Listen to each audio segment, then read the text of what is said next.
Hello friend, welcome back to my YouTube channel. আজ আপনাদের দেখাবো ফোনপে গিফট কার্ড ব্যালেন্স কীভাবে ব্যাঙ্ক অ্যাকাউন্টে ট্রান্সফার করবেন। দেখো এখানে আমার ফোনপে গিফট কার্ড ব্যালেন্স 10 টাকা শো করছে। এই 10 টাকা আমি আজকে ব্যাঙ্ক অ্যাকাউন্টে ট্রান্সফার করে দেখাবো। দেখো এর জন্য আমি ফোনপে অ্যাপ্লিকেশনটি ওপেন করে নিয়েছি। তারপরে উপরে দেখো প্রোফাইল ট্যাব, এখানে ক্লিক করব। তারপরে এখানে দেখো ফোনপে গিফট কার্ড, এর উপরেই ক্লিক করব।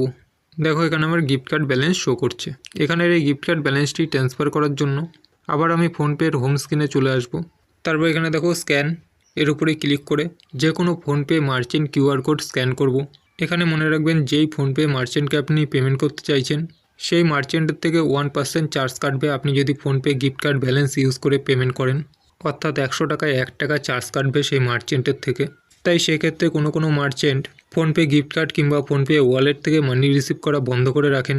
সেক্ষেত্রে আপনি মার্চেন্টের সাথে কথা বলে নেবেন। এখানে আমারই মার্চেন্ট কিউআর কোড আছে। এখানে আমি আমার নিজের PhonePe merchant QR code scan করব। তারপরে এখানে অ্যামাউন্ট এন্টার করতে হবে।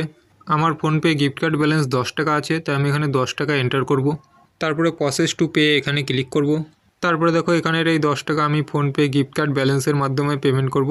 তাই এখানে দেখো সবুজ টিক হয়ে গেছে। তারপরে পে এর উপরে ক্লিক করব। তারপরে দেখো আমার পেমেন্ট সাকসেসফুল হয়ে গেছে। এইভাবে আপনারা সহজেই ফোনপে গিফট কার্ড ব্যালেন্স যে কোনো মার্চেন্ট অ্যাকাউন্টে ট্রান্সফার করে ব্যাঙ্ক অ্যাকাউন্টে নিতে পারবেন। এখানের এই 10 টাকা আমার ব্যাঙ্ক অ্যাকাউন্টে ক্রেডিট হয়ে গেছে। ওকে, থ্যাংক ইউ ফর ওয়াচিং।